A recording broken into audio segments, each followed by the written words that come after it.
Olá, queridos, graça e paz. Meu nome é Over, sou pastor aqui na Igreja Batista Lugar de Esperança, em Montemor. E eu gostaria de dar continuidade aí ao estudo do livro de Gênesis. Nós vamos ver hoje o capítulo 40, o capítulo 41 e o capítulo 42. É necessário você entender que no capítulo 40 acontece uma fatalidade com José. José, ele é lançado em cativeiro, mas Deus ele tinha planos para José, né? Você que vem acompanhando a história, você sabe que Deus ele tinha um propósito para José e o fato de José ter sido colocado em cativeiro não significava o fim do plano de Deus para José, e sim o início daquilo que Deus iria fazer na vida de José. Quando José, então, ele é colocado em cativeiro, eu vejo aqui no capítulo 40 que Deus ele começa a colocar o seu plano em ação. Eu não sei se você reparou na leitura bíblica, mas mesmo em cativeiro, José ele ainda exerce o seu espírito de liderança, né? Ele usa da graça de Deus que havia sobre a vida dele, e mesmo estando preso, José se destacava aos demais, tanto que o carcereiro, né, o colocou como líder, né, dos outros presos. José ele era o chefe da cadeia, José ele mandava lá, né, lógico, abaixo todo de uma hierarquia. E quando José estava preso, junto com ele foi colocado também em cativeiro um padeiro do rei e um copeiro do rei. A Bíblia diz que esses homens eles ofenderam ao rei de alguma forma e por isso eles foram colocados em cativeiro. E lá no cativeiro eles tiveram um sonho, ambos tiveram um sonho na mesma noite. Outro dia José percebeu que eles estavam um pouco perturbados, né, a respeito do sonho, e José foi perguntar para eles, né, o que os perturbava. E então eles contam para José o sonho, e José traz para eles a interpretação do sonho. Para um, José diz assim: você será colocado novamente, será restaurada a sua posição junto ao rei. Para o outro, a notícia não era tão boa, e José fala assim para ele assim: olha, você terá a sua cabeça cortada. Foi passado algum tempo e aquela revelação, né, do sonho que José teve a respeito daqueles homens aconteceu. Um foi restaurado a sua posição junto ao rei e o outro teve a sua cabeça cortada. Já no capítulo 41, eu vejo o capítulo 41 como uma execução do plano de Deus. No capítulo 40, Deus começa a colocar o seu plano ali em ação, e no capítulo 41, Deus começa a executar o seu plano. É importante você saber que não importa o lugar onde você esteja, mesmo que as coisas estejam um pouco obscuras,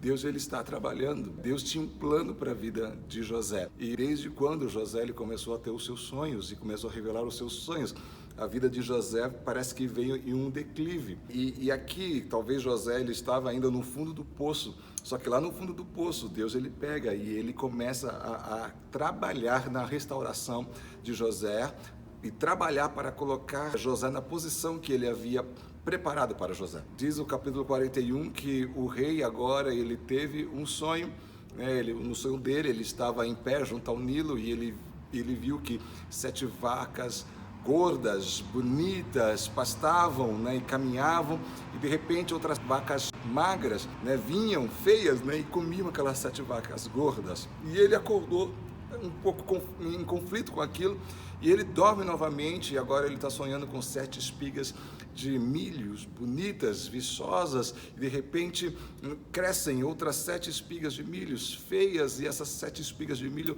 devoram as espigas viçosas. O rei se perturbou muito com aquele sonho e ele buscando a interpretação, e não havia ninguém no Egito capaz de interpretar, e de repente aquele copeiro que estava preso com José, ele se lembrou, né, que José interpretava sonhos. E José tinha dito para ele: olha, quando você estiver junto ao rei, lembre-se de mim, lembre-se de cá, dos humildes, né, dos pobres. E então ele se lembrou de José e falou para o rei assim: olha Faraó, tem um homem lá, um hebreu na prisão, e ele interpreta sonhos. E Faraó então manda chamar José, e José vem até Faraó, e José traz a interpretação daquele sonho para Faraó e fala para ele assim: olha, serão 7 anos de fartura, porém após esses 7 anos de fartura virão 7 anos de grande fome sobre o Egito, né? E José, ele deixa, olha só que, olha só que legal. José, ele deixa,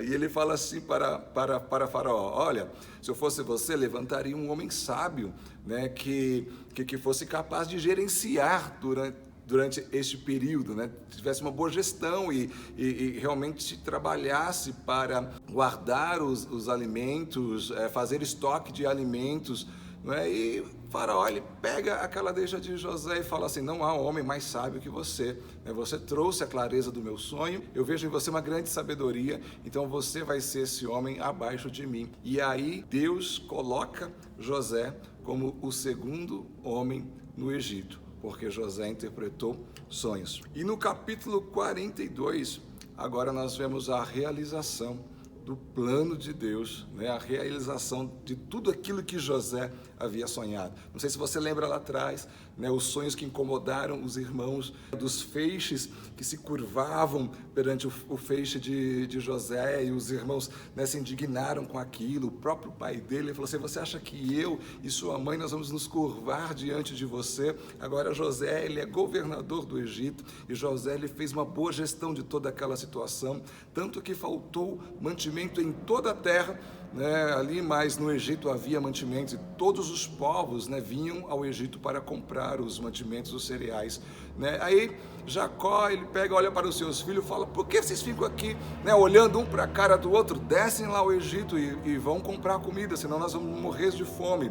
Então aqueles 10, né, homens descem ao Egito. Benjamim ficou, né, com Jacó, e desce os demais, e quando eles chegam perante, né, o governador do Egito, quem era? O José, o irmão deles. Eles não reconheceram José, e quando eles chegam perante José, eles se curvam, né? Eles se prostram, exatamente da forma que José havia sonhado lá atrás. E por causa deste sonho, José, ele foi lançado no poço, foi vendido como escravo, foi colocado numa prisão, e Deus o restaurou da prisão. Deus o colocou como segundo homem no Egito, e agora os seus irmãos estavam prostrados diante dele, pedindo a sua clemência e misericórdia. A Bíblia fala assim que José, ele não deixou barato não, né? José foi um pouco ríspido com eles, né? A Bíblia fala que José os tratou de forma um pouco dura. Obviamente José os estavam testando, né? Realmente José, ele queria expor algum sentimento do seu coração, mas a Bíblia fala que José, ele se afasta então para chorar, né? Ele chorou toda aquela situação pela realização do plano de Deus na vida dele. E José, então, ele chama os seus irmãos e fala assim: vocês são espias, vocês estão espiando aqui. Eles falam: não, nós somos filhos de um homem só, né? Nós éramos 12, ficou, o outro não existe mais.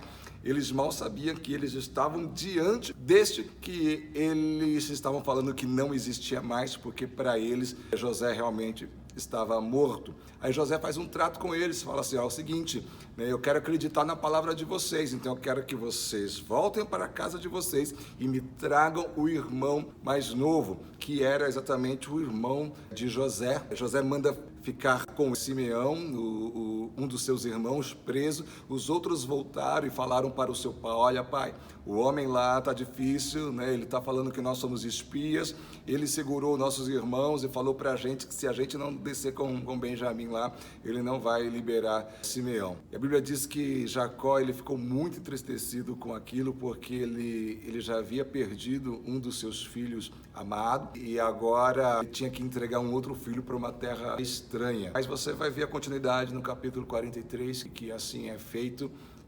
E no capítulo 43 você vai ver o encontro de José com seus irmãos e os seus pais. Beleza? Deus abençoe.